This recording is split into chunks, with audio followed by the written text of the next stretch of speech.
Magandang araw po sa ating lahat, sa lahat ng ating mga kaibigan dito sa YouTube, sa aking mga subscriber. Maraming salamat sa lahat ng admin, sa lahat ng admin ng mga sinasalihan nating GC. Maraming salamat po sa pagbigay ng opportunity. Sa ngayon po, pupunta tayo doon sa Bacoor na sa bahay ng aking kamag-anak na architect, kasi yung driver niya po na disgrasya ng isang araw sa motor. Kasalukuyan po tayong bumabiyahe sa ngayon papuntang dito po tayo ngayon sa Daang Hari, part po ng Las Piñas sa Almansa 1. Yan po, kung makikita nyo, medyo hindi po masyadong matraffic dahil maaga pa po. Saka hindi man matraffic po rito. Ito po yung mabilis na daan ang papunta ng Bacoor, Dasmariñas. Kung papunta rin po kayo ng General Trias doon sa pupuntahan namin, dire-diretso lamang po to. Pwede pong papuntang Tagaytay din, papuntang Silang. Basta po bagtasin nyo lang po yung Daang Hari, dire-diretso na po yun. Sa ngayon po dito na tayo sa yung parting kanan po natin ay Bacoor na po yan, pero po yung nasa kaliwa ay part po ng Muntinlupa, yung Ayala Labang, kung saan nakatira yung medyo may kakayahan ng mga tao, yung medyo mayaman na konti. Mapakalaki po ng village na yan. Dito po sa Daang Hari, marami pa pong mga bakanting lote. Siguro after 10 years mapupuno rin to. Pupunta po tayo doon sa project ng aking pinsan, kasi magde-deliver po tayo ng mga materyales yung gagamitin sa construction. Actually, yung isang project niya ay almost 2 weeks na lang siguro, mga estimated 2 weeks, kasi medyo yung external design na lang yung ginagawa. Medyo patapos na rin yung loob. Yung mga kinakabitan ng mga appliances, yung kakabitan ng malalaking TV, yun na lang ginagawa. Saka counting tiles. Sana pag natapos yun, mapashare natin at makuha natin ng video. Pero makikita nyo po dito sa dulo nitong video yung building mismo, yung harapan, yung harap ng bahay. Makikita nyo po dito na picture ang nilagay ko po rito sa dulo nitong video natin. Yung sa Bacoor po, yung banyan sa Bacoor na project po yun, malapit na po siyang matapos. Pero yung sa General Trias, medyo kasi simula lang 2 weeks ago. Renovation lang po yung sa General Trias, kaya medyo mahirap yung mag-renovate ka ng bahay kaysa gumawa ka ng bago. Medyo maraming mahirap buting-tingin yung mga renovation. Hindi kagaya ng bago na tuloy-tuloy lang, maluwag ang gawaan. Ayun sa General Trias nga pala, guys, ang nire-renovate ko yung kusina, nilalagyan ng counting design, kaya papalitan yung mga lahat ng tiles at saka mga cabinet. Tapos dalawang CR na medyo papalitan yung, alam nyo na, yung design din ng CR na yung papalitan din, kasi nakita ko na siya na isang araw medyo ang pangit nagawa na siya ng design, natanggal na yung mga tiles sa baba, kasi dalawang palapag po yun, natanggal na yung tiles sa baba. Magsisimula na pong magkabit ng tiles at saka ng mga cabinet. At saka yung ilaw po sa kisame, medyo pagagandahin yata. Nakita ko yung design, medyo maganda. Sana po lahat ganun. Sana all. Ang may-ari po pala nung nasa General Trias ay nasa Nasa Amerika yata eh.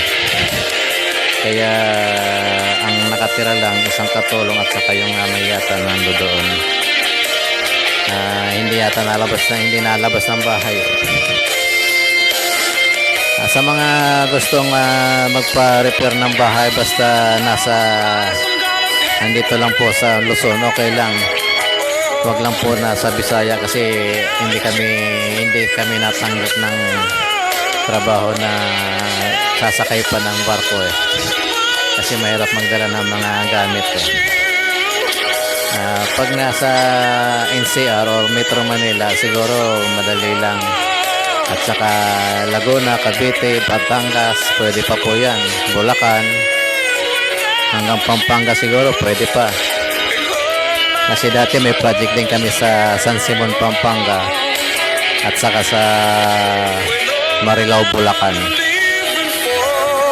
Ako po ay hindi naman po ako nagtatrabaho sa kanya kasi ayoko po magtrabaho sa kamag-anak eh. Kaya ako po pa-extra lang or nag-rider po ako pero naghahanap po ako ng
parahin. Tapos mayroon po ako kasunod dyan na medyo mamahaling motor, siguro mga 1,200cc, pinabante lang nila. Kasi medyo siguro mayaman. Sorry for that word, pero talagang kita naman po yung discrimination sa ating kahit saan.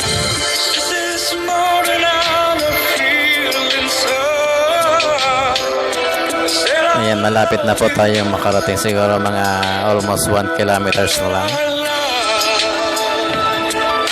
Maraming salamat po sa lahat ng aking subscriber at sa mga kaibigan natin. Yung mga kaibigan po natin dyan sa Kuwait, lalo na po dyan sa Salhiya, Salmiya, at saka dyan sa Parwania po kung saan tayo napatira ng halos 10 taon po tayo nagtrabaho dyan sa Middle East. 2 taon tayo sa Saudi at 10 taon tayo sa Kuwait. Ayan po, kakaliwa na po tayo dyan sa papuntang Camellia. Andi dito po sa lugar na to ang Sumo Market, yung Sumo Market ng Bacoor. Tuwing Sabado at Linggo yata ang market dyan. May negosyo yung aking pamangkin dyan. Enjoy listening of music po. Maraming salamat po.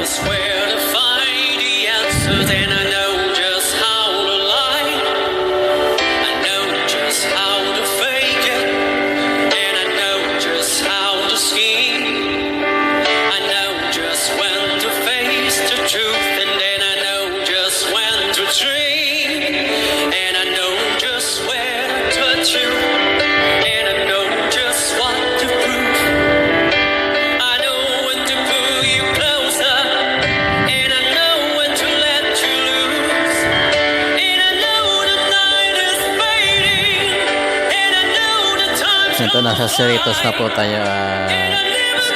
Marami po itong mga subdivision dito. Pag-aari po ito ng Villarco Group Company. Yan, Cerritos Terrace po yan. Nasa kaliwa po. Yan, pagdating po natin sa gate, papatayin na po natin yung ating video at maglalagin po tayo doon sa gate. Medyo mahigpit po rito. Magkakaroon po tayo ng temperature as per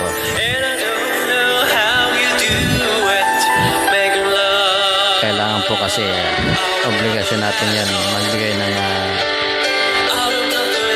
personal identity. Alam mo naman yung nangyayari sa buong mundo ngayon. Patuloy pa rin dito, kaya lang hindi na masyado mahigpit. Nandito na po tayo sa Gandals ng Cerritos or Camellia Homes. Ayan po yung bahay nung